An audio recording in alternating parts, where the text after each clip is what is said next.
Hey everybody, welcome to the Write Better Together webinar. We're getting ready to start up. Got an early entrant already with Betsey Kulakowski, and Jon Meyers and Emily Brooks are lurking in the background getting ready to join us. Jon, Emily, do you want to show your faces? Hello. I didn't have much lurking time. I feel like I need more lurking time. Hey, everybody. Hello. Welcome to Write Better Together's third. Is this our third webinar? Third. Yeah. I'm Jon Meyers. Hey, look, everybody. It's Emily Brooks. Hello, Jon Meyers, and hello, everybody. Welcome. So, Jon Meyers, usually you ask me this, but I'm going to go ahead and ask it. What are we talking about today? We are talking about, as someone so eloquently put, things that will make you thirsty to write. I'll let you explain that better once we start. And then things that will quench that thirst, and how to be motivated to keep writing, whether you want to or not. Yeah. Absolutely. So we're going to dive into that topic. And as usual, per the format of our podcast, we're also going to have a random fact, usually our Hey Jon Meyers segment, but it's Hey Everybody. Would this be quite the list that you're giving them? I am giving them quite the list, yes. Cool. If you are familiar with our podcast, this is how it goes. We're going to also play a silly game with you all. Last time we wrote a story about Bigfoot and the Loch Ness Monster, so we'll see if this one is equally exciting. I think it will be fun. What else? We're going to give everybody a call to action. We're going to have a viewer response. We're going to have a viewer response based on that last time, as you mentioned. And then there's one more thing. Oh, everyone's going to tell us how they got out of their bubble. Yes. So, and I primed people as they are joining us. So 3, 2, 1, go, David and Betsey. How'd you get out of your bubble this week? Oh, that's why that's why the other people haven't shown up there yet. They're like, we're gonna skip that part. We're gonna skip the first don't want to get put on the spot. Oh my gosh, I have definitely been in a bubble lately. We just moved, so I am not settled yet in my new writing digs, but I'm getting there. So for me, it's just finding a schedule. I have not really had any kind of a schedule. I woke up this morning and my husband said, it's Friday, don't you? I'm like, no, it's like Wednesday. He's like, are you sure? And I'm like, no, it's actually Thursday. I had to look. So, I mean, I don't even know. You scared me. I thought, oh no, it's Friday. Yeah. Well, we've been snowed and iced in for a couple of days. So, we can't really go anywhere.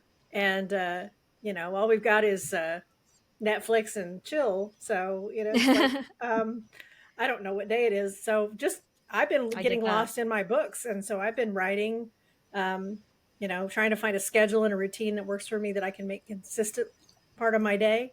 And lately it's been writing until the wee hours of the morning. Wow, that's great. And I totally relate to just not knowing the days of the week. And yeah. David, before you start your out of the bubble story, Emily, Lauren's mom, Tatiana, if I said that right, is trying. She wants the link to get in. She's emailing me. Did she?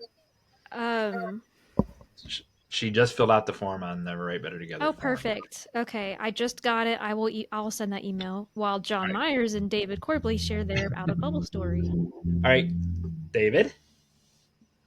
Well, I thought you meant like out of the bubble for my entire lifetime since I was a child. I didn't know. I didn't think you meant just writing this week or this month. So I'm still in that bubble. I am not getting the thing done except my work. So, but I could go back. So we need to come up with a plan to get you out of your bubble. Is that what you're saying? Well, his beard has grown since last month, and I don't think he's left that basement. This is actually above ground. Oh, okay. I don't think he's left that above ground bunker. This is my hidden tornado shelter behind me. You did change Well, that's why I thought it was a basement, because you told us before it was a tornado shelter. Yeah. So I have an above normally ground. those are underground. But you did change your shirt at least. Thank you. Yes, I do that every now and then. Since the last month. This is my warm winter. All right. Well, tell us a get out of the bubble story from whenever you want in the last. How old are you? 35 years old, something like that. In the last 35 years. Yeah, almost double that, but not quite, but close. I don't know. I thought about it a little bit. I mean, I was a shy kid, and I think it was only when I got one of my first jobs working in a gas station, pumping gas and selling tires and batteries. Just having to interact with people got me out of my bubble. And then when I thought hard about it, it was kind of, I don't know why, except I continue to do more, like I speak at conferences and so on. I think it's just learning that I have something that I can share that will help people. So whether I was selling them tires or teaching them how to do something, or things like that, I think getting out of your bubble by realizing you can help people with something you have. So I love that. That kind of motivates me to think about, okay, I know I can help people with some of my writing. I just haven't got it done, but that's what I hope to get done. David, I know another way you got out of your bubble. Now, don't tell. So we've played the game already, but no one has seen it because they're watching this live and that episode hasn't aired yet. But we played the game where we had the secret fact about you. But the secret fact that I rejected that you first gave, you were definitely out of the bubble for that one. Believe it or not, Betsey and Emily and anyone else lurking about. Oh, there's another Emily. And if Emily from Norman shows up, there'll be 3 Emilys. Mm-hmm. Emily Norman from Norman. So you won't believe this. David Corbly used to be a repo man. He repossessed cars. No, well, other things. Oh, wow. Who knew? Tell us how many times you got shot at, David. Oh my goodness. I actually worked for a small company, the kind that buys oil and gas from the big producers and sells it to gas stations and convenience stores. So wow, it was really common for somebody to open up a gas station and get $50,000 worth of gas and sell it and think, woohoo, I got money to buy a truck.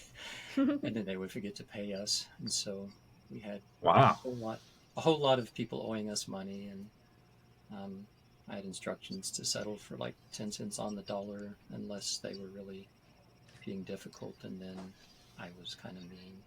Wow. Coup de grace was a fellow who had like 6 stations in Oklahoma City, and I coordinated a raid with the county sheriff and gas trucks and moving trucks to kind of descend on all the locations and suck the gas out of the ground, clean off the convenience store shelves. And I was at the main headquarters where the owner, who refused to pay us a dime, came running out literally with a brass pot of money flying out. So that was fun. But yeah, I did that for a while. That's where I keep my money, in a giant brass pot. Wow. All right, so there's Emily Norman. We are now up to 3 Emilys. How many Emilys can we have by the end of this webinar? Hi, Emily Norman. Nice to meet you. Mily Rhinelander, how did you get out of your bubble this week? I don't think I got out of my bubble. Oh, sorry man. to say, I'm a slacker. The cold and everything. I didn't do it. All right. By the way, there have been times when we have included virtual bubble, getting out of a virtual bubble as well. You're out of your bubble right now. I know. Yeah, I know. I got this thing to work. That's a miracle. That's it. All right, Emily Norman, tell us how you got out of your bubble this week. Tell us who you are. Oh, goodness. I'm a narrator. Yes. I'm trying to think how I got out of my bubble. I read for a producer this week, which was really fun. And it's intimidating, but I think what I do when I share my gifts with the world is I think I'm sharing something. I'm not thinking about how somebody's going to judge me. God gave me a gift and I get to share it. And I think that's just true over all creative professions, whether you're a narrator or a writer. Like, God's given you a gift and you get to share it with the world. And when you have that perspective, instead of thinking about how someone's going to perceive you, it helps you, you know? That's very motivating, Emily. Very, very motivating. A great introduction to this topic. Emily will be, I gotta use everyone's last name. Emily Norton is a future guest. We're recording her episode at the beginning of March, and it'll be on sometime in March. And for the people, and there should be a couple other people coming on that is also true with. All right, how'd you get out of your bubble, Emily Brooks? I am out of my bubble. My internet, yeah, my background looks different today. Yes. I'm in my dad's office because our internet went down because of the temperatures. And so we just, my husband, John, and I are here. We had dinner with my family and now they're chatting out there. So if they get too loud, let me know. So yeah, I'm out of my bubble right now. Your dad, your father, I'm looking for his book. The world famous author, Dean Deal. He just came out with a new book as well. Yeah, so Dean Deal. I know that I know that I saw the thing for the new book. I know the pre-existing book was Crawl, Walk, Run. I got them in the right order. It's really hard to say fast. Crawl, walk, run. You got to make sure you get them in the right order. And then, so the new one is? It's What We Believe. It's What We Believe. And it specifically, he wrote it for our church community on our doctrine. In a very funny layman's way. The book is hilarious. I can't wait to read it. So I got out of my bubble, and I'll make this quick. We talked about on a previous episode that my church is doing the thing where you make 1 degree change in your life every month. Then by the end of the month, by the end of the year, then you're 12 degrees. Your path you wind up 12 degrees. If you make a positive change, 12 degrees more positively than you should. If it also works in the reverse, if an airplane is going to LaGuardia and it gets off 12 degrees, if it's flying out of, let's say, Orlando, you don't notice that much that it's off by the time you get over Atlanta. But by the time you get over the ocean, you're like, hey, I'm not pointed at LaGuardia anymore. I'm pointed somewhere over the Atlantic Ocean. So that 12 degrees makes a big difference. The other thing that makes a big difference is one of my life tenets that we have never talked about on this show. It came up to this yesterday or today when the Chilean burglary people that were robbing the houses of famous athletes, because we're so good at sports things on this show. David, do you know anything about who got robbed? I know Travis Kelce got robbed. So people do you know, Betsy? Does anybody know in this room? I've heard a couple of them. I saw one of the news stories today, but I don't remember any of them because I don't do all the sporty things either. But I think you're referring to Mr. Taylor Swift. Yeah, Mr. Taylor Swift is who I meant. So people would be playing their games, and their basketball games, their baseball games, their football games, and then, hi, not Bob. That must be Lori Twichell, I'm guessing. And then this ring of burglars would rob their house because they knew, hey, that person's in New York playing a baseball game, or that person's at the Super Bowl playing a football game. And so it was a ring of Chilean burglars based out of Jeffersonville, Indiana, out of all places, because they could fly out of Cincinnati or fly out of Louisville, or they could also drive and be within 8 hours. They could be in Atlanta, they could be in Texas, they could be in Chicago, they could be in Indianapolis. They could go to all these places and rob. So a state police officer in Ohio pulls them over, and just as a routine traffic stop, and, oh, where are you headed to? First, the driver says, Orlando. The state trooper says, you left Louisville and you're now in Ohio. You're not headed towards Orlando. And then the passenger says, oh, wait, did he say Orlando? We meant New York. And then the cop says, and this is totally like out of a movie, the cop says, all right, which one is it? Are you going to Florida? Are you going to New York? And each of the guys said the opposite answer they just said at the same time. So they both go, New York, Florida. And it was the opposite of what they had said previously. And he's like, all right, get out of the car. They searched the car. There's Super Bowl rings. There's jerseys with big LSU 9s on them. They were busted because They couldn't get their story straight. because they couldn't get their story straight. But my life tenet is the direction that you are looking is where you wind up. So you look into the direction when you move forward, when you're motivated to move forward, you don't look behind or you wind up going backwards. It's why the windshield is bigger than the rearview mirror. It's you need to look forward if you want to move forward. And those guys didn't have their story straight. And it exemplifies that life tenet in that I-65 goes both ways. It goes south to Mobile and it goes north to Chicago. You need to be looking in the direction that you want to go in to wind up where you want to go. So there you go. Emily Norman is muting herself. So towards the end, we're going to let everyone plug all their projects that they're on too as well. All right. Viewer responses, Emily Brooks.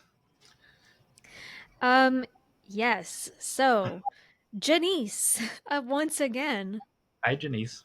Hi, Janice, has contributed. So in the last time, like I said, we had a game where we told a story about Bigfoot and the Loch Ness Monster. And she offered an alternate and a boy ending. named after a dog, or a dog named after a boy, or something. She offered an alternate ending. So if you've seen that or you were here last time, I think this is really funny. She says, another ending to the Nessie story. Since Bigfoot gave his life to save Nessie, our kid protagonist takes his place since he is already dressed like a dog.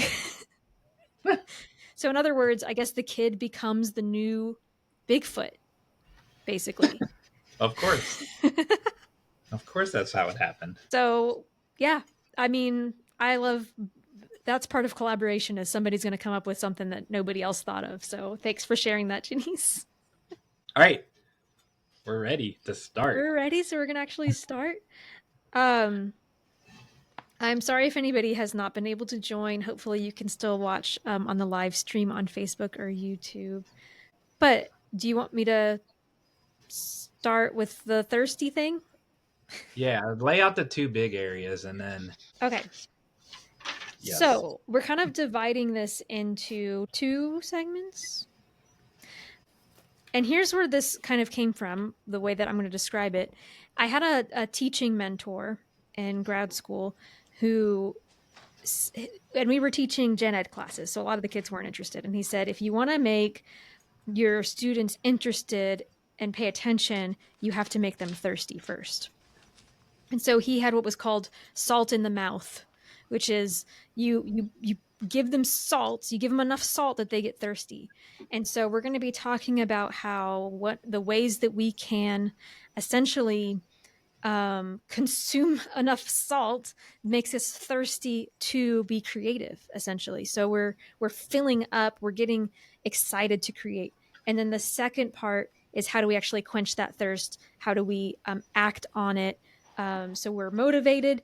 And then how do we stay motivated through action? And then the last one will be about why we should write anyway, even if those things don't work. So the first one, we have several practices that we encourage that essentially makes you excited about creating. Because sometimes when you're when you're lacking motivation, it may be that you haven't really immersed yourself in a creative space for a long enough time that you no longer really feel creative. You don't feel inspired. So what are some ways that we can be inspired, Jon Meyers? Before we start that, I wanted to point out to everyone that it's motivation ebbs and flows. And so that's normal, right? And so when there are non-motivated periods, that's just normal. Just like a normal person sleep. There's nothing wrong with you. Yeah, there's nothing wrong with it. A normal person will be asleep and be awake. There's times when you're not motivated because you're not programmed to be motivated 100% of the time. People who become writers are very introspective, and they might be in a lot of times in a big public setting. They might keep to themselves, and they might not openly share with their mouth words, and so everyone needs to express their inner self, and so that's why they write, because they think that they're not good at communicating verbally or communicating publicly, which more often than not, as we've talked about before, that's wrong. They actually are good at it. Mm-hmm. But they become writers because they're like, they think I can't voice myself any other way, so I'm going to write. So it's kind of counterintuitive to not communicate during your non-motivated times, because the reason you became a writer was to voice your inner things that you need to get out. And if you're not going to do that publicly, you're not going to do that verbally, and you don't write when you're not motivated, you can go days and not ever communicate with the outside world. So to answer Emily's question, my number one is do something else creative. So don't turn off the creative part of your brain.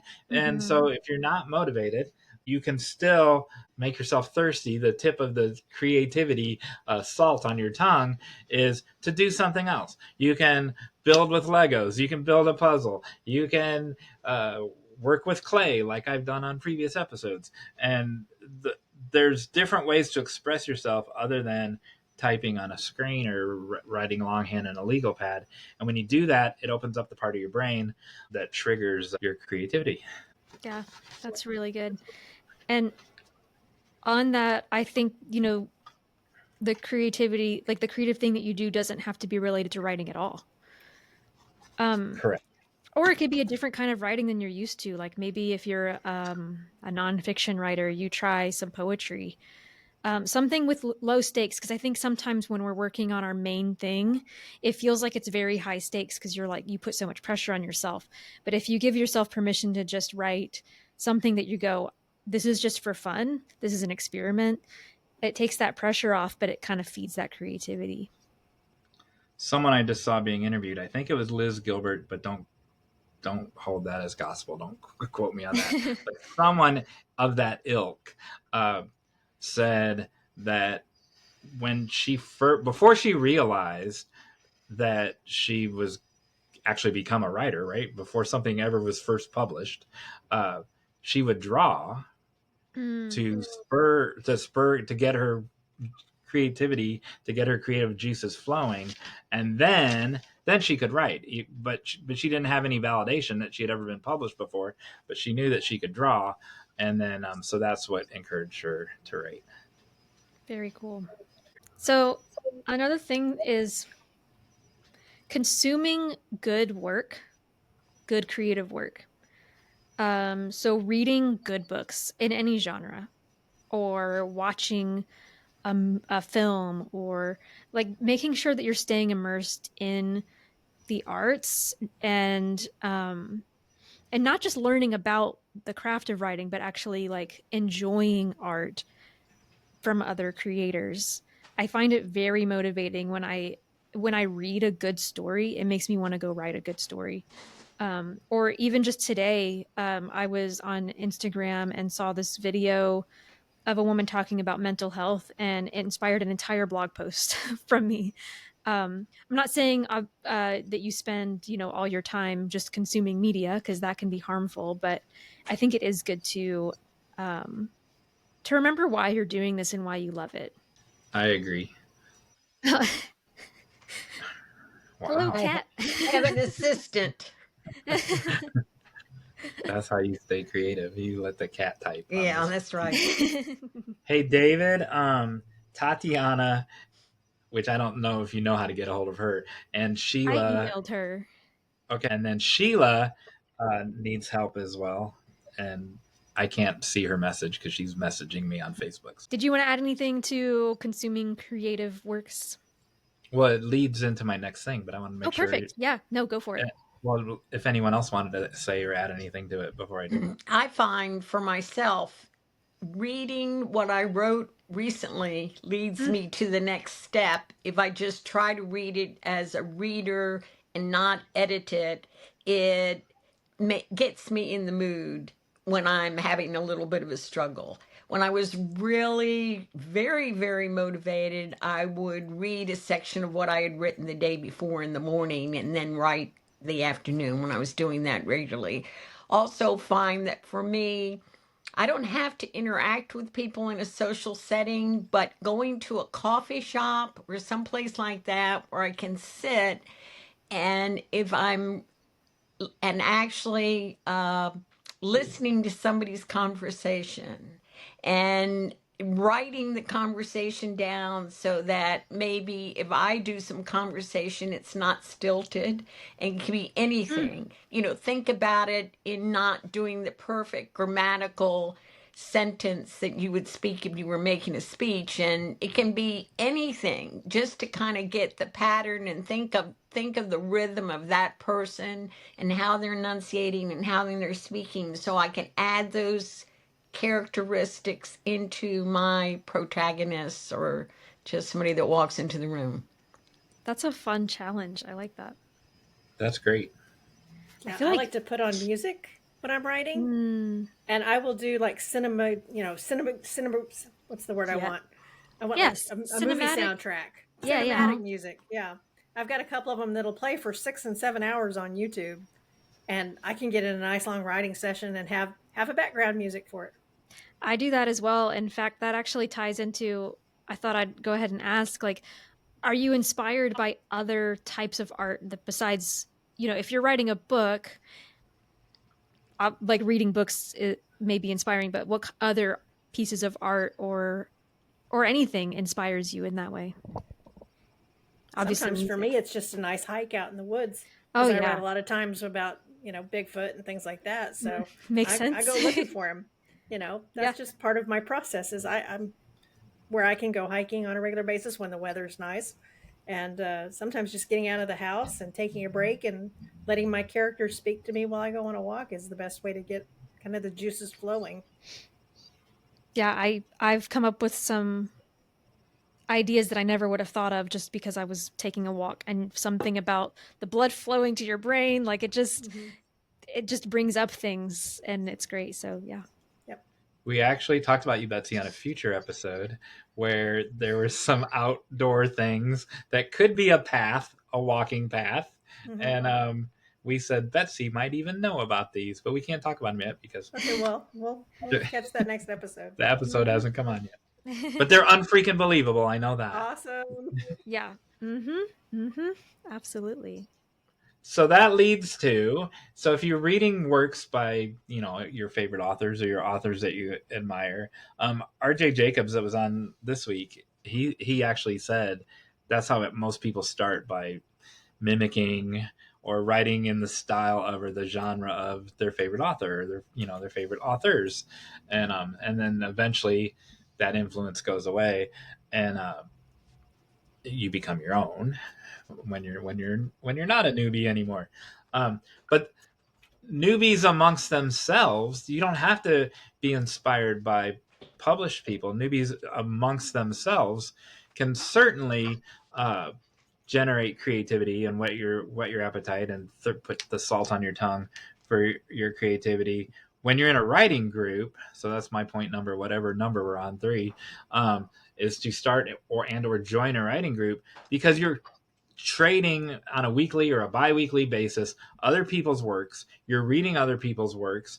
If you're the best one in the room, you can still be inspired by everyone else. If you're the newest person in the room and there's more advanced people in the room, you certainly can be inspired by them. And so the inspiration goes from all angles and all different ways. There's this guy I know, Spencer Robinson, and Spencer Robinson is a lit agent, and he has famous screenwriter screenwriter clients in his agency, and he's in San Francisco, but he works in Hollywood, and so he's done it for 14 years. And so we were talking online, and he made this comment, and I asked him if we could share it tonight. And I think it brings up a good point about writing groups. I'm a literary manager, and I do script note consultations, and I read a lot of early drafts. In doing this, I've noticed that writers who are in writers groups continuously turn in better work than the ones who aren't. Is the first act of your feature too long? Does your pilot lack a B story? Are there a ton of plot holes in your piece? These are things that hopefully a writer's group, if you had participated, would have caught. Getting and giving notes is an important part of the writing process, and if you're not taking part of a writing group where you learn how to give notes in the first place, then you're missing out. My most successful clients, these are all like sold, produced screenwriters. My most successful clients are the ones who run their scripts through their group before they even send them to me. It's fine if they don't, but it's way better if they do. And so that's taking from the newbie level all the way to the professional level. There's still a value to writing groups. Yeah, and I mean, a lot of, like, if you read the acknowledgments in a lot of books, they'll talk about the readers who were their first readers in that, like, not just their first readers for their first project, but are still reading, who are the first readers for that project. Even if they've published 20 books, they have people who read it before their editor does. Yep. 100%. I just moved, so I'm just now finding my community here. I actually went to my first writers group meeting on Monday. So I have my writers group here. Very different writers. They write memoir, they write haiku. The first probably 30 minutes of the meeting, we talked about haiku. And I don't write haiku. I don't care about haiku, but that wasn't the point. I had snacks and coffee, and I just sat and drank it in, because it's just that community that you get with a writer's group. If you support them, whether, that's really your thing or not, they will support you, even though your stuff may not be necessarily what they would normally consume. And I think there's a benefit to that, because I've already found ways to incorporate some of their suggestions into the way I'm writing. Tell the lurkers, Betsey. So last time we learned there were actually 39 lurkers on the YouTube that never said hi or anything, but they were watching us. We don't know how many were on Facebook, because I haven't figured out how to figure that out yet. But anyway, tell them how you found that. Like, you're new to town, you've been there 2 weeks. How do you find them in the first place? So it's a very small retirement community. It's all gated. There's 16,000 people in this community, and each of the different neighborhoods has somebody who kind of serves as their neighborhood coordinator.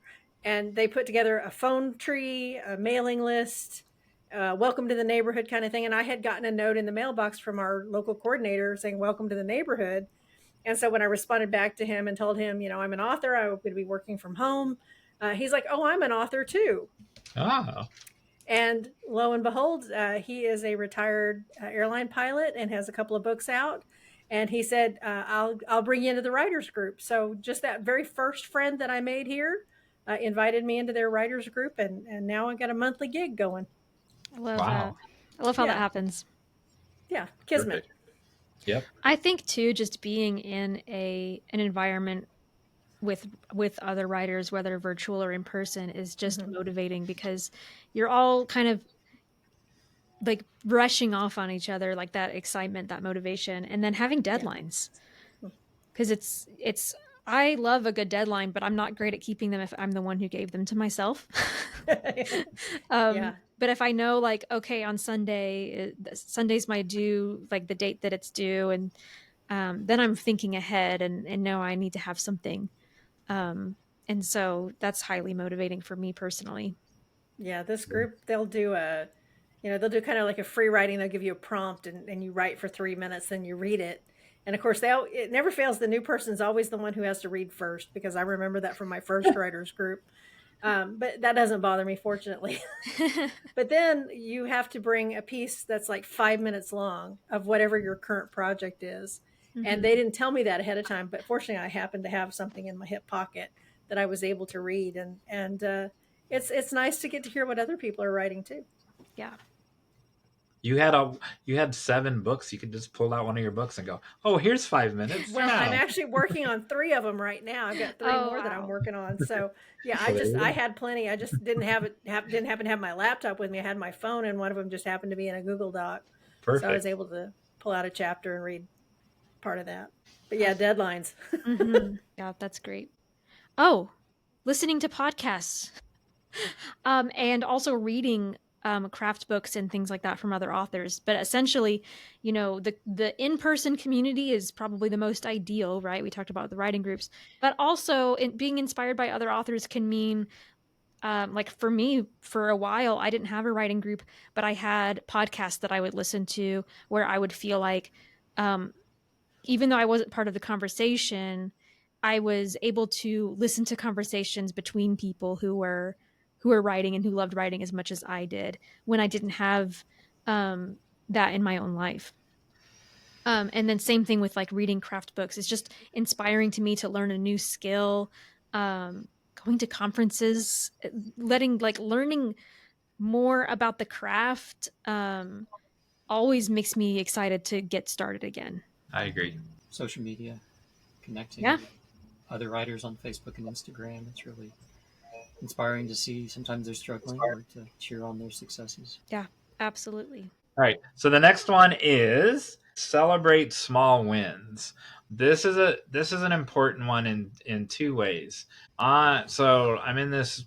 I'm the only U.S. moderator in this group called Into the Scripts. Y'all are welcome to join them. It's mostly screenwriters, but there's some novelists, and they're in the UK, and so they're 6 hours later than I am, and so it's no problem when you're up at 1 in the morning because it's 7 in the morning there and they're just getting up. And so I kind of have the night shift with them. And so that works out well. But every Monday they share their mini wins, and they're not many. And so if you've heard how Hollywood's in a downturn and the sad story. Now there is contraction in Hollywood. They're making less than what they did before the pandemic, but every week there's at least one. There's 6,000 people in this group, but there's probably 20, 30 people that are active on Mondays. Every week there's at least one. Well, 3 of my novels got picked up for a series on BBC4, or this Prodco that works for Netflix, they picked up my script. And so every week there's at least one. Some weeks there's 3 or 4 in the same week of just this group, this microcosm, this group of 30 people. And they're not all there's some from France and there's some from the United States. So they're not all from the UK, but they're mostly from the UK. It's a good reminder. First of all, it encourages you because sometimes if you're on social media, you can hear and see people that are like, you might as well give up because 11 spec scripts sold last year. Well, 11 spec scripts sold in 1989 too. So like you didn't give up then. You better give up because this contest doesn't exist anymore. Well, that contest didn't matter anyway. And so the fact that there's contraction in the industry, sometimes it makes the remaining contests stronger, and it makes the remaining Prodcos stronger. So that to read other people's successes, that can be a motivating factor. We try to do that on the Write Better Together Facebook page on Wednesday. Winning Wednesday. So we try to do it on Wednesdays. I haven't done it for the last 2 weeks, and so my bad. And but we try to do the same thing, but we don't have 6,000 followers yet either. And so, but we'll resume doing that. You guys do that sometimes, right? Unfreaking believable. I've seen JB do that before. All right. Yeah, we do that as often as we can.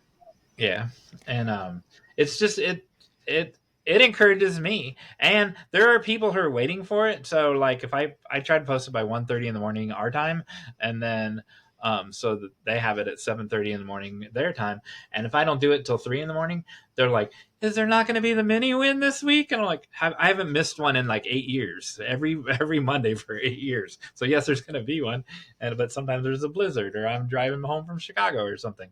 But they're super encouraging, and people wait for them. That leads to my next point: is it's not just reading other people's successes, but you're the motivator when you share those successes. And So my next point is visualize success. Well, when you share your success, when Fiona Leach, three of her older books just got picked up for a radio series out of not out of nowhere because they've sold a bunch over 10 years, but seemingly out of nowhere. And so when she shares that, if she wouldn't have shared that because she's like, oh, these are my old books, blah, blah, I'm more excited about my new book that's coming out next month. That wouldn't encourage as much as had she not shared it. So share your other successes. And I have one more. Can I add to that real quick before Yeah, you move yeah, on? yeah. I think it's easy to be discouraged at times when you see other people's successes. And so to quote Bob Saenz, our industry is not a competitive one. We are working, it's not writer against writer where there's only one person who can win the Super Bowl or one team who Right. can, it's where we share in the successes, because if this person is having success, that doesn't mean there's not room for you. It actually means there is room for you. And so I would just encourage people to try to see other people's success positively and as a good sign rather than, oh no, this person had success and that means there's not room for me. Correct. And I'm going to talk about that some more when we play the game at the end too. So. Well, one of the Betsey, things. did you want to? Oh, was that Emily? Mily? Yes. One of the things that I find encouraging, and part of it is through Write Better Together, people that are selling huge numbers of books. Mm-hmm. And there used to be the traditional publishing companies. My father submitted a book to Macmillan, like 30, 40 years ago, and he got turned down. Well, there were all these big publishers, but the chance of getting published from one of those was really tough. But now we have alternatives. And then I just pulled up some book sales because I was thinking, okay, how many books actually were sold? And this was just print. I was just curious as to what is happening with book sales. And 767 million books were sold in 2023. 648 million were sold in 2024. So that I think that the alternative ways of publishing is allowing a greater number of books to sell. And then if you look, and I kind of look at, okay, what is selling? I read a lot of things. Maybe I'm not interested in the genre, but if it's sold a lot, I'll read it because I want to know what is it about this that was so popular? Why did this sell?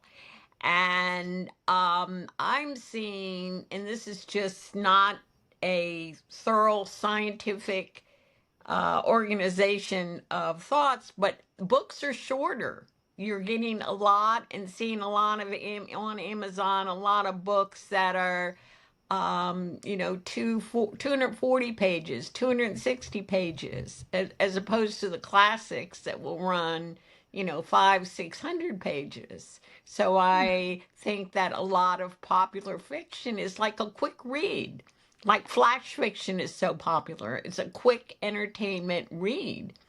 And so I think that to me is really encouraging. There's a lot of avenues for us to place our work.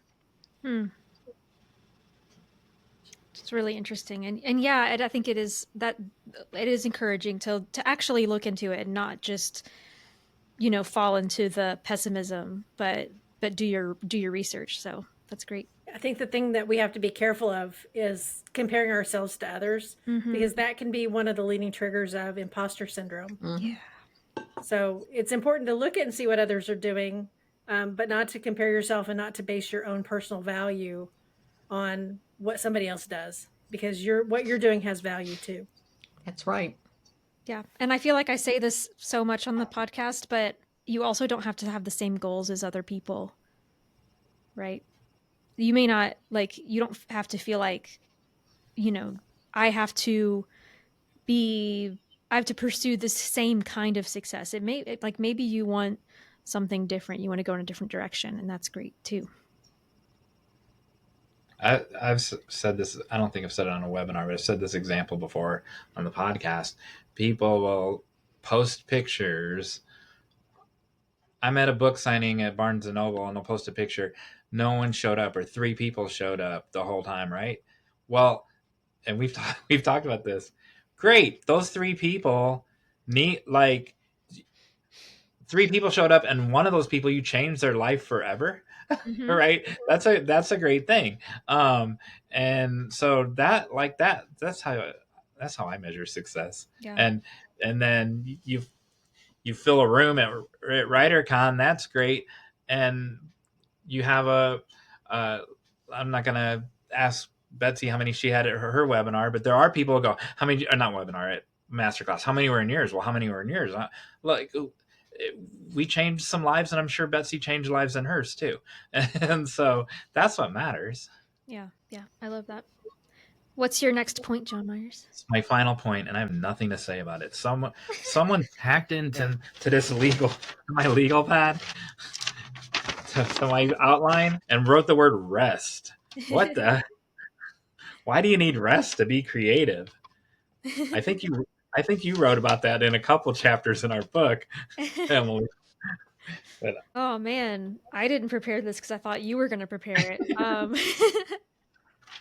So anybody can chime in. Yeah, I'm a big proponent of the importance of rest because you cannot fill from an empty cup. No, yeah. You have got to re-energize yourself, and sometimes the best way to do that is to recognize that it's time to step away, take a break, and then you can come back to it refreshed, re-energized, and recommitted to those goals that you want to accomplish. I mean, that's very well said, and it did make me think of when I was working on the recent novel the fantasy novel that I wrote.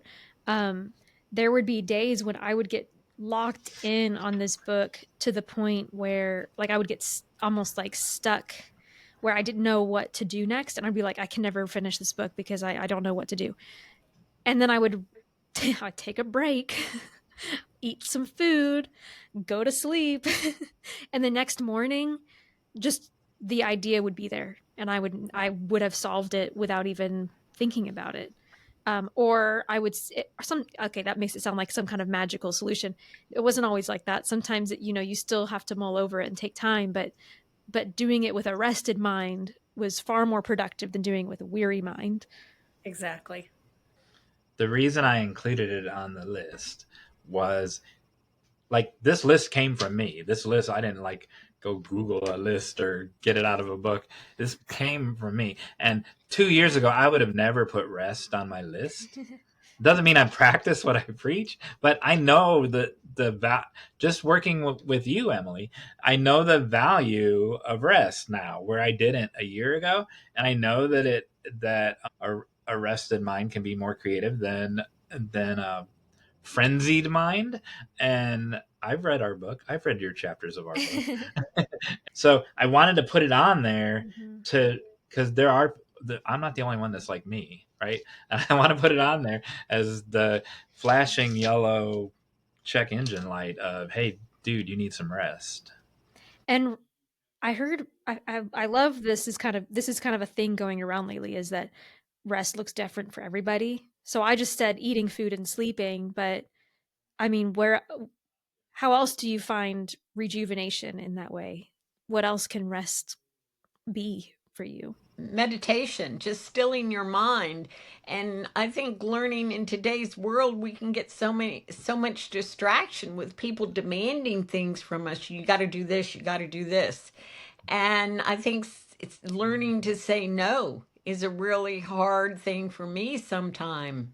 Emily, will you go help us do this? Is Mily, will you do this? You have to learn to make your priorities. And no is a complete sentence. Yes, no, that's a good thing. Not no, but no, just no. Yeah. I don't have to explain it. It's just no. I guess maybe I should start saying that in the morning. No. Practice. We heard you say it to the cat. I know. Oh, yeah. Yeah. You were practicing on the cat. Well, and Betsey, like you were saying, like going for a walk in the woods. Yeah. I That find gives my brain a chance to rest. That's my fingers rest.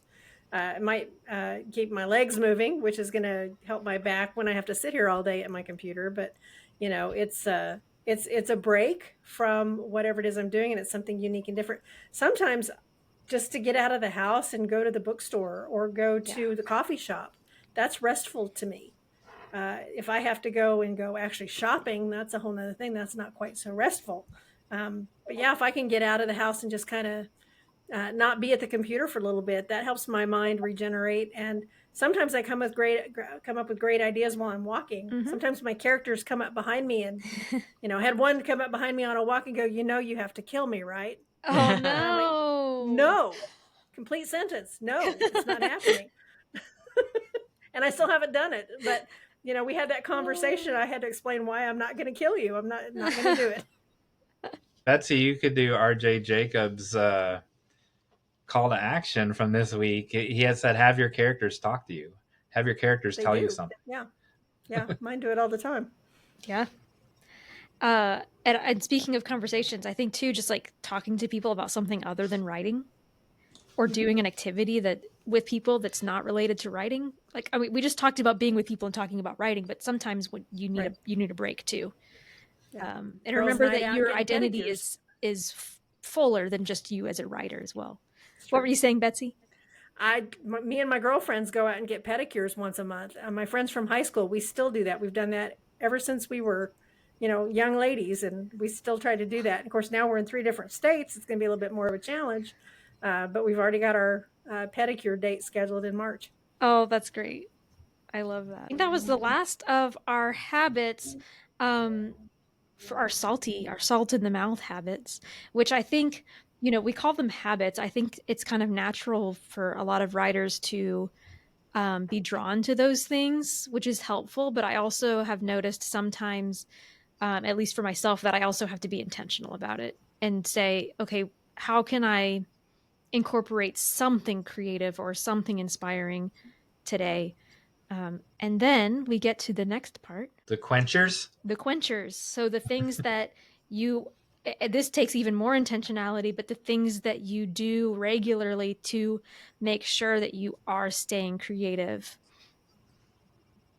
Well, you can start, because I have one Quencher that is divided up in things, and then I have the ending thing. I have kind of an overview of this, which is, and I've struggled with this lately, and I'm really trying to work on it, is keeping the story or the whatever project you're working on in your head every day, even if you don't have the chance to work on it.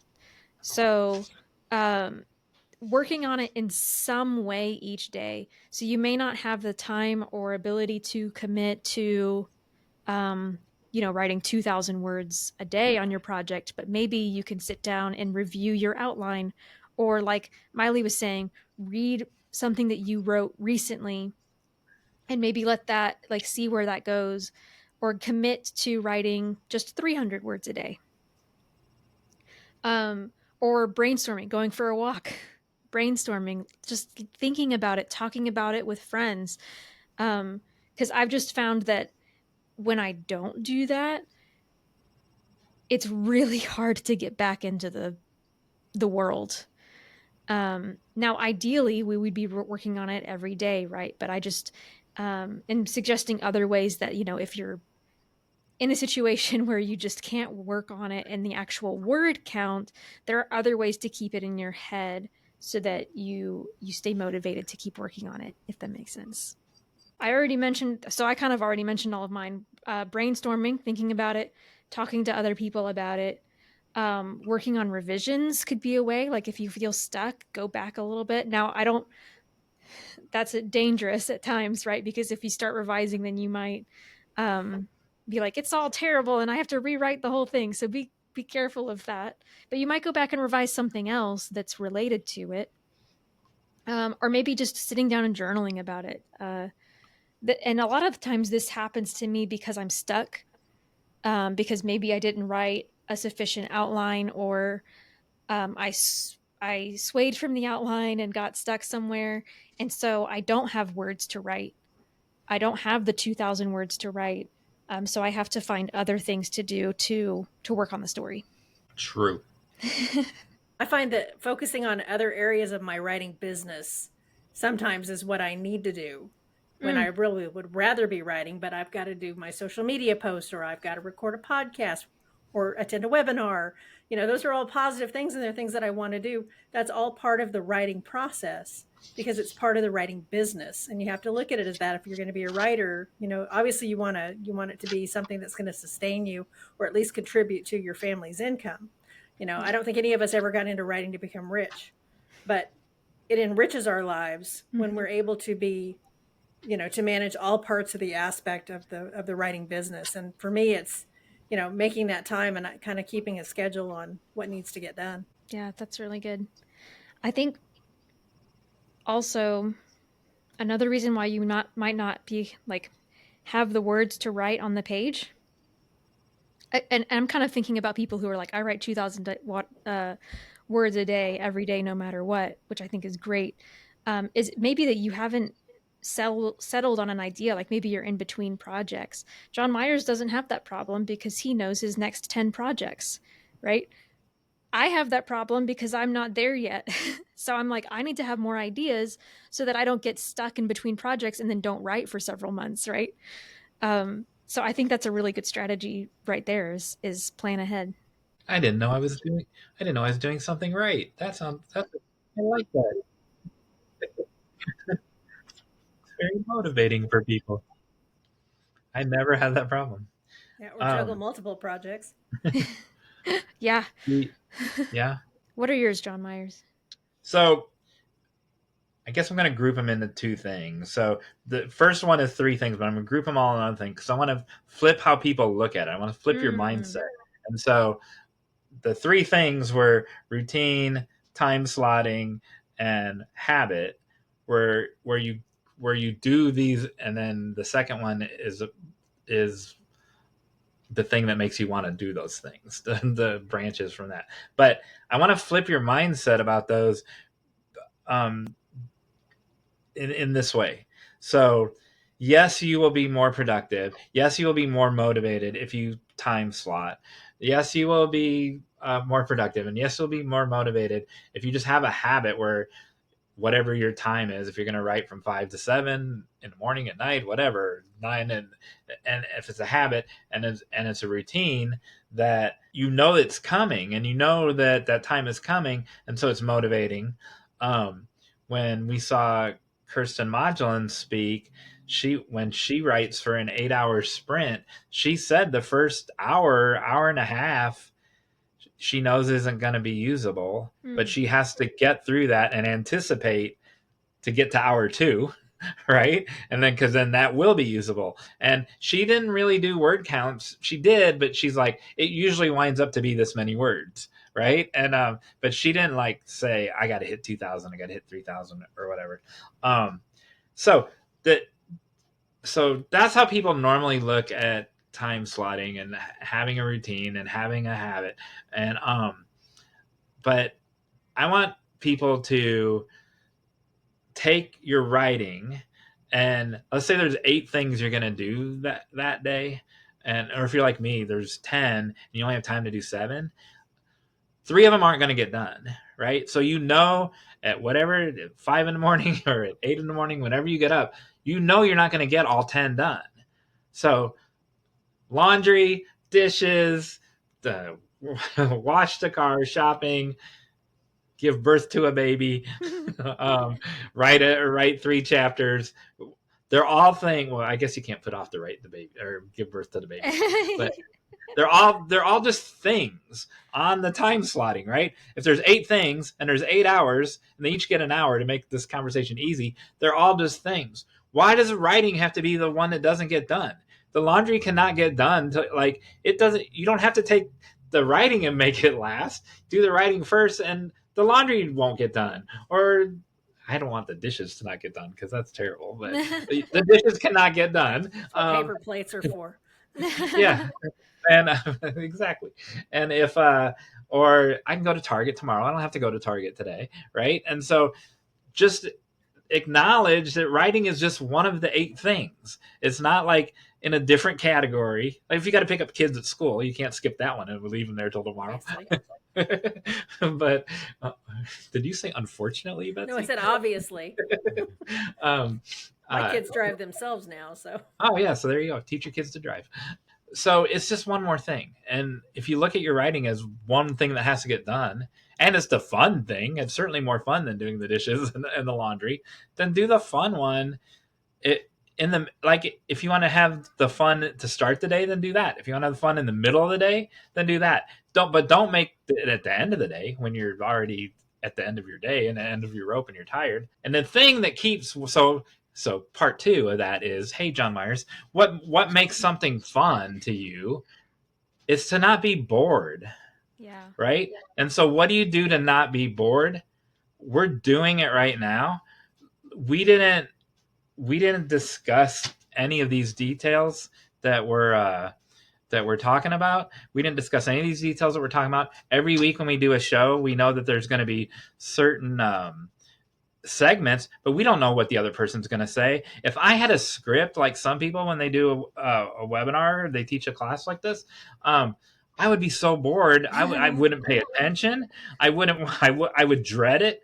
Like, oh no, I'm going to mess up the script. I have a list of things I want to make sure I say tonight. That's it. And that's more than I have when we do a podcast. I want Emily to surprise me. I don't want to know what the game is if it's her turn to do the game. I don't want to know anything. I want to know those. I don't want to know the puzzle pieces. And then so I wrote down when Betsy, when you said, let me see if I can read it here, that there are certain things that you have to do that are outside of the writing as part of being a professional writer. So one of the fun things that to me is putting together the puzzle. And so at the end of the day, when I'm exhausted, there's this evangelist. He's still alive, but he's very old right now. His name's Ed Nelson. And he taught me, many years ago, that at the end of the day, do one more thing. Send one more email, make one more phone call, which you can't do at 3 a.m. But well, you could call someone in England, and but just do when you're done and you put everything away, put the computer away, put your phone away, everything. Do one more thing.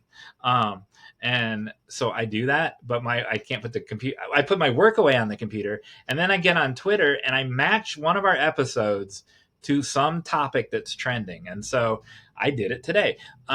Someone was talking about being a Christian in Hollywood, and how challenging that is. Well, we had Judy Go Wong talk about that for 45 minutes of our hour and a half long episode. And so I'm like, we talked about this thing on our podcast, and I shared it with that hashtag, and the person loved it, right? And so to me, I wasn't doing it to promote myself or to promote Emily and myself, although I was, but it's just fun finding that puzzle. Like that's how I end the day, with fun. I like to do that. Or if on a more serious note, and I've done this a lot, when people are talking about their abusive spouses or whatever, I will share Carrie Drobin's episode with them. Here's the red flags of a sociopath.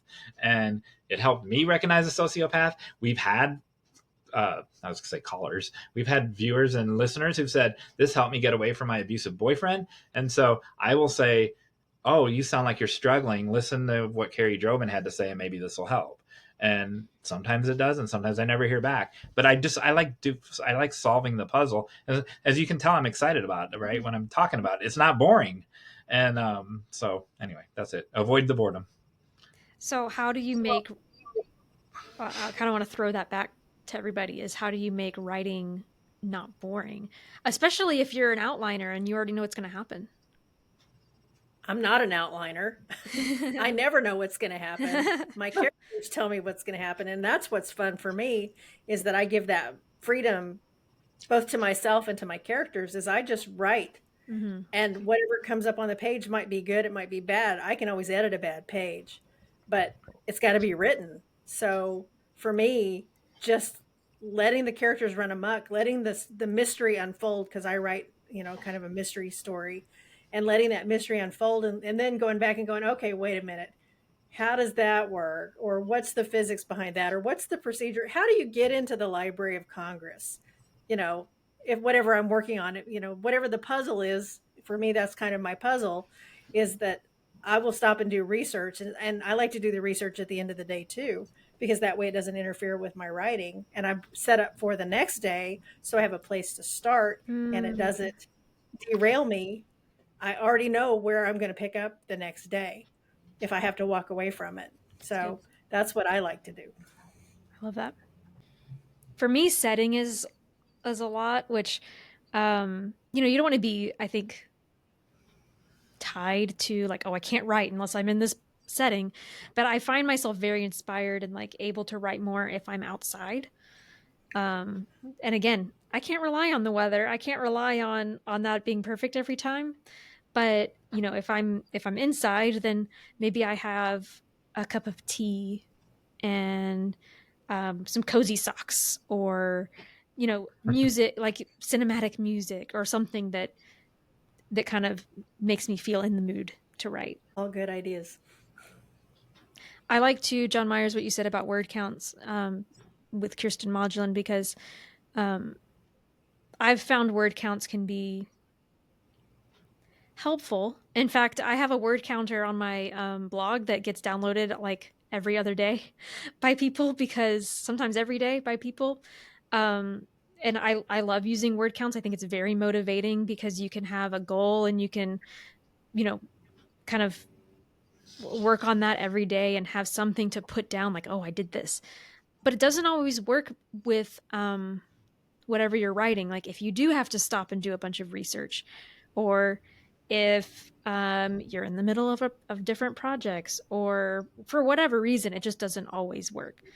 So I think it's nice to sometimes, instead, in certain circumstances, give yourself a time instead, like I'm going to sit down and work on this for 30 minutes or an hour or 2 hours. When we do free writes in class, my students, it's a 20-minute free write. It's a 12-minute free write. Yeah. It's a half-hour free write. I never, how long does it have to be? 20 minutes. Yeah. I don't ever tell them it has to be a page or 3 pages. Not for an essay, but for a free write in class. Yeah. It has to be, you have to write the entire time.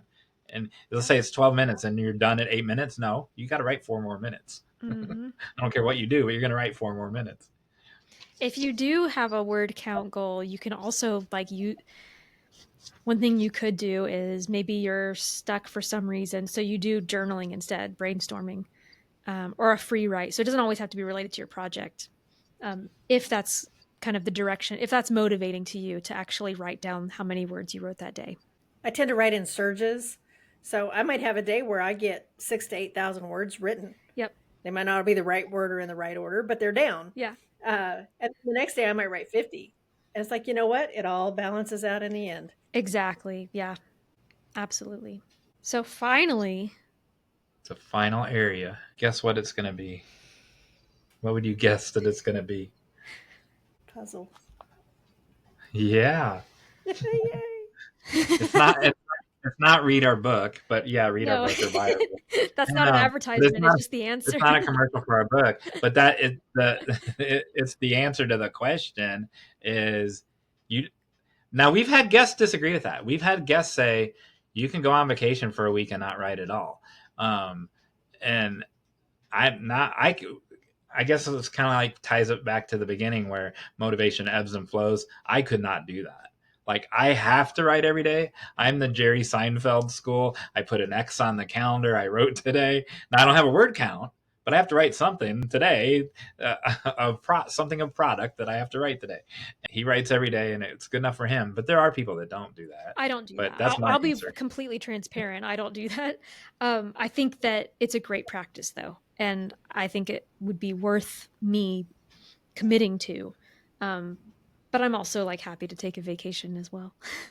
But you wrote more on your vacation last week than you did in a long time. I actually did, because I had a couple hours to myself in the sunshine. And like I said, sunshine is motivating for me. So I ended up writing way more than I had written at home. So yeah, it does happen. Does your fake sun lamp, does it motivate you, or does it just provide your mood? Oh, I can't actually look at it with my eyes open. So it's not quite the same. But now I'm curious to try that out though. With Sunlamp, you're supposed to look at it like really close with your eyes closed for like 15, 30 minutes to stimulate, like just basically to wake you up. So I don't know. Well, you don't look at the sun straight at the sun either, so That's true, but I the just sun don't- lamp isn't like warming like the sun, you know? It's a little Okay. different. But yeah, I get I what you wondered. mean. Yeah. The last thing I'll say about that, and I don't know if you have anything to add, is if this is your job, whether you have 7, 10 books or 1 book or 0 books, if you're going to call yourself a writer, you have to write. A plumber doesn't get to say, I'm a plumber, and not do any plumbing for, he can go on vacation for a week, but he can't do any plumbing for not do plumbing for a month. David can't not work on websites for a month and call himself a web developer. And conversely, I heard someone else say this: that plumber, they can wake up in the morning and go, I'm going to write something today. Now, how fair is that? I'm going to go do some plumbing today. Yeah, I'm not going to go do any plumbing today. Or a car mechanic can go, I'm going to write a poem today, or I'm going to write a short story. I can't go fix a car today. That's not fair. I have to write just to write because I'm a writer. I'm just now transitioning out of a day job into the Yeah. full-time writing space. And when I was working a day job, writing was my vacation. So if I had a 3-day weekend, I could easily gin out half a book. Wow. Because that was what I loved doing, and it was worth it to me, and it was a value to spend my time doing that. Yeah, I'd have to take the kids to Target or whatever, but you know, it was still something I look forward to doing, and that's what I did in my free time. So I kind of look at it now as a job, but it's still a fun job, and I'm still loving it. Oh, I love that. And I want to clarify, I'm not contradicting Jon Meyers by saying I don't do that, because I really do think that when I talk about like keeping things in your head, it's also when you're writing every day, you're exercising that muscle. It's like if you stopped working out. Man, I've done that so many times where I get into a workout routine. It's great. I'm loving it. Then I would get sick for a week. Yep. And then getting started again is like exhausting, and you're so unmotivated. But it's something that motivates as you do more of it. I think writing is like that the more you do, the more motivated you are to do it. So that, like, writing in itself is a motivator. Priming the well. We're done with this topic now, but I'm going to throw out a hot take question. Ooh. Is submitting a motivator?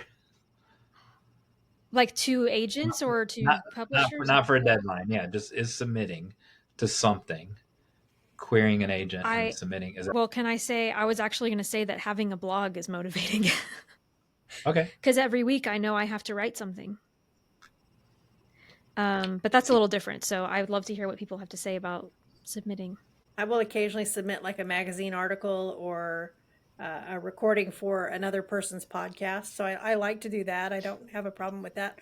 I'm kind of out of the submitting to the agents realm, but I'm kind of circling back around to that because I have some new projects. And I already have my query tracker set up with the list of agents I intend to query once I get through the editing process. So I'm already planning for that success, even though I'm not quite ready to pull the trigger on it. I know what those agents are looking for. I've done my homework. A couple of them I've met in person at writers' conferences. I already have a relationship with them. I'll start with them first. Great. But I get the worst anxiety in the world when it comes time to hit that send button, to the point the last time I had a request for a full from an agent, I had to have my daughter come hit the button to send it. Oh my goodness. I could not do it. And I knew the agent, and I knew it'd be somebody I'd love to work with, but there was just that, I think part of that's the imposter syndrome kicking in. This isn't good enough, kind of thing. And so having somebody who would support me, like having my daughter come over and do it, she's like, Mom, what's the big deal? Click. And I'm like, okay, can't back out now. Oh, wow. Your daughter was the real imposter because she didn't write the thing. She hit send. But that's one of those things you have to know what your motivators are. Wow. And if that's not something that motivates you, you need to find the things that do. And so I focus on the things that motivate me, and I plan for the things that are hard, so that when I get ready to execute, the plan is in place. I think submission is a really tough thing because there's so many choices. If you're going to do a short story and try to put it in a literary magazine and you get all these lists of places that you can go and you're looking, okay, what do they want? And it can be a almost a trial and error because it's all about timing. And I think that sometimes that can be, especially I think with short fiction and actually for me, writing nonfiction and doing a proposal for an article is easier than submitting a work of fiction. Because I know what I'm going to do. I know what magazines are going to take it. And I have some relationship with those. To me, that's easier than taking fiction and sending it off because there's so many choices. I can see that. Because I know what Katie likes, right? And Right. so I can see that, but I don't. For me, I don't know. I don't think it's scary to send it to a stranger because I don't even know the stranger. Now, if I had a demanding, like, what if Katie didn't like me, right? Then, and like I had to jump through hoops and do 10 rewrites every time I submit it to that editor, then I might not. I probably would send it somewhere else. But yeah, For me, it's not intimidating. It's finding the right choice, because, and I think Emily Brooks mentioned this when she was talking about something she had submitted and it's out there for 6 months. It's out there for 6 months. You don't know what happened to it. And the only, I find I have to submit and then just not think about it. You just hit that button and you maybe try to remember. I was thinking today, I got to check. I submitted some things a couple months ago, and I have to go to Submittable and check and see, I've gotten any response to them. Yeah, I definitely can actually be very anxious about getting responses, and so that can be very unmotivating. So I have to not look at my email before I write or like while I'm writing or something. Like if I'm going to look at a response from an agent, it needs to be at a time when I'm not trying to be creative. And I mean, sometimes you just get those notifications and you can't really help it. But I try to just put them in a folder and not think about it. But it's definitely gotten me, I've been upset sometimes where it's like, oh, nothing I do is working. And so I think you have to set boundaries for yourself and, like Betsey said, it's like find the things that do motivate you. And I think, like Mily said, like try to just, work on the next thing and not obsess too much over those responses. And I think it's good when you're submitting something, they may like the piece, but it's not right at that very moment. It doesn't mean that it's not fitting in with the rest of what they're going to have for their issue. So it's not necessary. You might be able to submit to somebody else in at work. It's just, it's timing is everything. So you got to keep throwing it out there. Some of it, throw enough mud against the wall, some of it's going to stick. And it's hard to think about that sometimes. Yeah, nobody likes being judged. Yeah. When I did music competitions and things like that, the worst part was the moment from the time the performance ended till you got your score from the judge. And I think I feel that way about submitting the same way. That's a lot longer period of time. It's harder. I'm kind of like Mily in that aspect. If I submit for a contest or I submit something, I do my best to forget about it until it's absolutely, past time to have the answers out. And even then, I tend to obsess that whole day. Did I win? Did they like it? That kind of thing. And yeah, it's a challenge. Again, it's knowing what your triggers are and how to cope with them that keeps you sane. Yeah. And I think sometimes it's encouraging when you read about other writers that have been world famous that are classic writers that you have to read when you're in high school. Those people didn't make with success right away. They had, some of them struggled for years and years and years. Yeah, Yeah, the overnight success that took 20 years to get there. exactly. Correct. Exactly. John Meyers over. Yeah, do a hey everybody really fast, All right, and then real fast. I'm ready for the game. All right, super fast. I'm just going to ask, why do we prune apple trees? You weren't ready for that, people, were you? See what I get every week? And it's not just apple trees specifically, but fruit trees or vegetables even. So they bloom more. And we get more fruit. It's a method of increasing production. And Betsey, did you have to add to that? Yeah, you not only do you get more fruit, but you get better fruit because the fruit that grows is higher quality, and it's less drain on the plant and more output. Yes. So you all already know this essentially, but there are many reasons why you might do this. There may be disease on the plant that you need to cut off. It may be that when you have a new plant or it's winter, you need to establish the roots. Like if you just planted something, or in the winter when all the leaves die, you want to make sure that all of the energy is going into the roots at first before it even starts growing its leaves, so that it has a firm foundation in the soil. And then once it starts to bloom, you don't want to have, 100, I don't know any numbers, but you don't want to have too many apples on your tree because it could break a branch. It could be weighed down. There would be no room for sunlight to reach the leaves. And then also you might have so much energy going into so many apples or fruit of any kind that none of them are actually getting the full nutrients that they need. In fact, when you're pruning an apple tree, you leave what is called the king bloom. That's the one you want to keep because it's the biggest and it's the best. So as we're talking about writing and motivation, I kind of hoped that we could think about that as kind of a metaphor for our own lives and the things that we may need to let go of in order to prioritize the king bloom. The king bloom in our lives, to let the sunlight in, to get rid of anything that is diseased in our lives or stifling our creativity.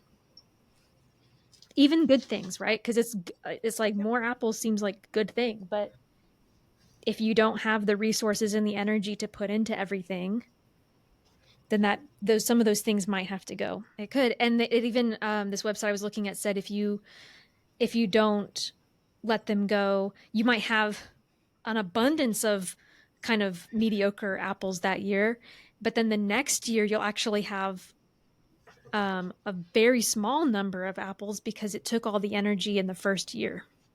So there you go. I learned so much, and I didn't even have to guess what it was. So there you go. The crowd answered for me. I didn't need that. I would have got it wrong. Our crowd is smarter than I am. Yeah, I love you all had those answers right away. Love it. All right, Jon Meyers, do we have a quick game to play? Oh, ring the bell. If you are listening and now or in the future. If you like fruit. Yeah, if you like the fruit and you're listening now or in the future, we would love for you to follow us, subscribe so that you can stay up to date. And if you want to join our next webinar, we have ways that you can sign up for that. And we have a newsletter where you can be updated on that. So if you go to writebettertogether.com, there is a sign up page there where you can sign up for a newsletter and know whenever we're doing new things like this. All right. So that means that it's time for the final act. All right. So one of you earlier made the point that writing, I would say the writing isn't competitive. Writing can be competitive, but competitive doesn't have to be wrong or bad. There doesn't have to be a winner and a loser in a competition. Yeah. Everyone can compete. And so being motivated by reading what other people did motivates people and spurs them on. So if there's 8 people in an activity, which is y'all are going to be in the same activity right now, you can spur each other on competitively, and still there's not going to be anyone that loses. Like everyone wins. An example was the game we played in the last webinar, was where you built a story.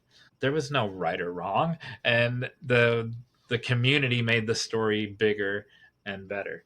Today's game is top this, right? Uh-oh. And so there's a thing, some of you might already know what it is, Vermax concentric circles of writing. And Vermax concentric circles of writing, you start with a small thing. There's a fire in the microwave, and then the fire spreads to the kitchen, then spreads to the house, spreads to the neighborhood, it just gets bigger and bigger and bigger. And so the story gets bigger as well. Whoever gets to I just said there wasn't going to be a loser, but it's over. If someone says universe or galaxy or Milky Way, you're the one that ended it. I won't call you a loser, but you're the one that ended it. So you got to get bigger. You got to top the person before you. And then it has to get bigger, but there can't be a gap of longer than 10 seconds in between each one. Someone's got to talk. And if someone says universe, Milky Way, galaxy, it's over. You blew it. And so you're going to build this bigger thing together as a community. Now, Prunes come from plums. Okay, there you go. Emily or David, you got to top that. Oh, can I? Oh, I had something. Do we have to go in order? I'm not playing, but you can play if you want. Oh, you're not playing? No, I was going to let them Come play. on, Emily, what you got? Okay. So, no, I had... sorry. Okay, you go, Emily Brooks. My parents used to have, or I used to have a plum tree. That's right? Like I'm bragging about something related to plums? Yeah, okay. That's right. And then now Mily, make a bigger brag. Well, we had a plum tree, but it would never give any plums. So my dad, one day, to prove that and to show my child that plums did grow in the tree, tied bananas to it so that when he woke up at 4 years old, he could go out and pick the fruit. Yeah, whoever's watching on stream can also contribute. Yeah. Yeah, if Bob and Sheila are typing, then they can type. Absolutely. I made 12 gallons of plum jelly once. Oh, okay. Yeah, that's a topper. That sounds amazing. Okay, then Emily, you say you made 13. I don't like plum jelly, so I mixed it with Bananas. kibble and gave it to my dog to help his allergies, because I read that plums were good in helping Westie's skin conditions. So you saved a life through. I saved a life. That's a big one. Now that I know Bob's here, I bet that he put it underneath the foot of this dinosaur. So when he got stepped on. Well, I didn't know Bob was isn't that what caused Bob to fall? Because of all the plum skins that were around by the dinosaur when he was running? Sure. And there was a big pile of Jurassic Park size plums, because if you have big dinosaurs, you're going to have giant plums. And all the pits and seeds and mush from the plums caused him to slip and fall. There is actually a theory out there that plums are on the earth because of aliens. Any of your stone fruits are the product of genetics from another planet. Whoa. Were those big designs made out of stone, like large pitted pits? The ones that we talked about in a future episode? In the future like episode? The big stones around the... Stonehenge? Stonehenge? No, I meant those patterns that we talk about in a couple weeks. No spoilers. Wow. So it doesn't have to be related to our personal lives either. We can just... No, it just has to get bigger. Dr. Pepper tastes like plums. Made from prune juice. So aliens contributed to plums. They also do say that aliens built the pyramids too. Oh my goodness. Which are You know much what? bigger than plums. I wasn't going to play, but aliens must have invented the blackberry Dr. Pepper, because I saw on Betsy's page that she loved it, and I bought a whole 12-pack of it, and I don't even drink pop anymore, and it was disgusting. And Oh no! Bring and it to me at WriterCon. I'll take it. it tasted like grape cough medicine to me. Ew, gross. Yeah. But you No, liked it. Bring it to me. I love it. Has to be Oh. really cold. I think that's the secret.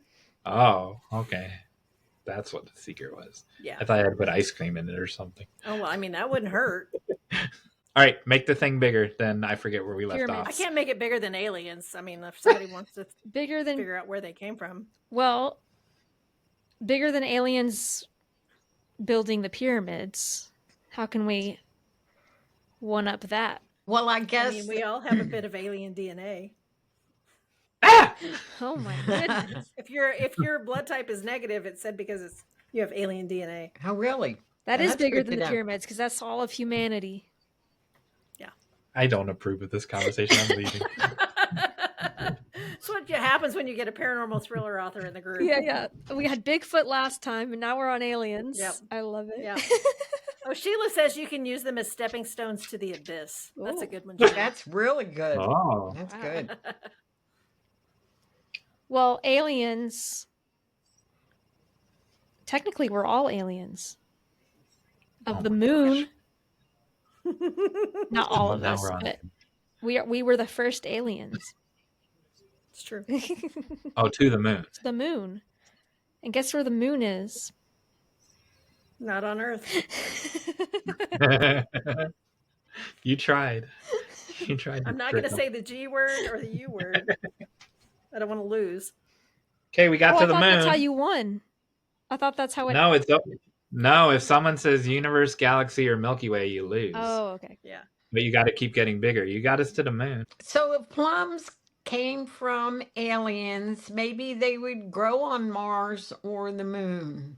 So we can fill a spaceship with lots of, or at least one giant plum 12 seed. gallons of plum jelly. Yeah, right. The Milky. Oh, Bob says his dog is an alien. Rocket. Rocket. Bob's dog's name is Rocket. So Yep. Yeah. There we go. We can send Bob's dog and the 12 gallons of plum jelly to the Milky Way. Oh Lord. Wow. Rocket. Wow. She said Milky Way. It's Yep, over. I did. Thank you very much, Betsy, for saying, over. yeah. Oh, wow. All right. So good job, everybody. Woohoo. We're gonna end this. All right. So let's say goodbye. Goodbye, everybody. Bye. We couldn't have done it without you Bye. and your Thank plums. you.